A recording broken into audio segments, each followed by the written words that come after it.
The island of Sodor had many visitors, and Sir Topham Hatt had scheduled more trains.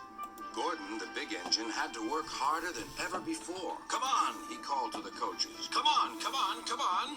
The passengers rely on me to be on time."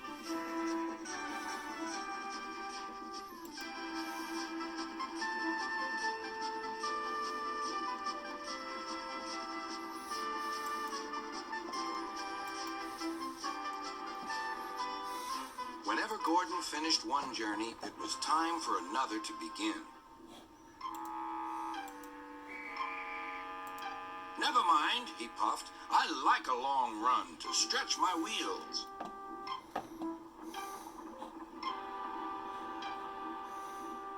Even so, Sir Topham Hatt decided that Gordon needed a rest. "James shall do your work," he said kindly.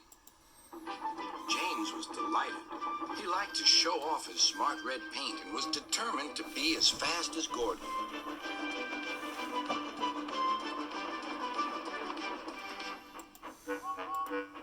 "You know, little Toby," he boasted, "I'm an important engine. Everyone knows it. I'm as regular as clockwork. Never late, always on time. That's me." "Says you," replied Toby. Just then Sir Topham Hatt arrived. "Your parts are worn, Toby, so you must go to the works to be mended." "Can I take Henrietta, sir?" "No. What would the passengers do without her?" Toby saw Percy by the water tower. The Topham Hatt arrived.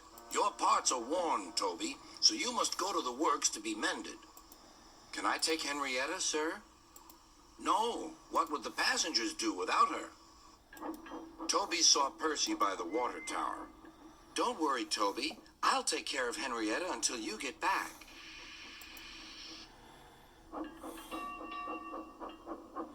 Soon Toby was out on the main line. He clanked as he trundled along. He's a little engine with small wheels. His tanks don't hold much water.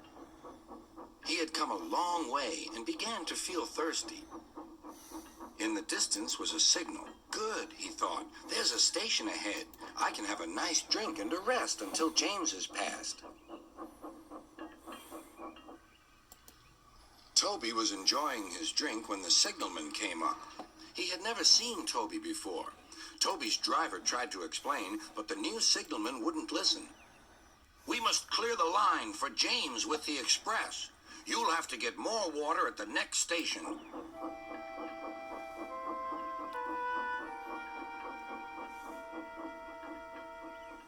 Hurrying used a lot of water, and his tanks were soon empty.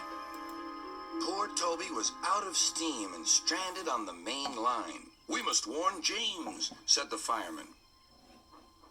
Then he saw Percy and Henrietta.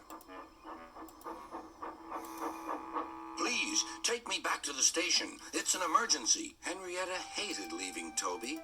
"Never mind," said Percy. "You're taking the fireman to warn James. That's a big help." Henrietta felt much better. James was fuming when he heard the news. "I'm going to be late." "My fault," said the signalman. "It's an emergency." Henrietta hated leaving Toby. "Never mind," said Percy. "You're taking the fireman to warn James. That's a big help." Henrietta felt much better. James was fuming when he heard the news. "I'm going to be late." "My fault," said the signalman. "I didn't understand about Toby." "Now, James," said his driver, "you'll have to push Toby." "What, me?" snorted James. "Me? Push Toby and pull my train too?" Grumbling dreadfully, James set off to find Toby.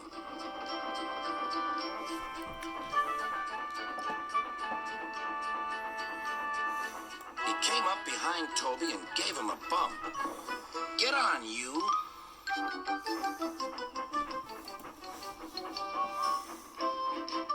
James had to work very hard.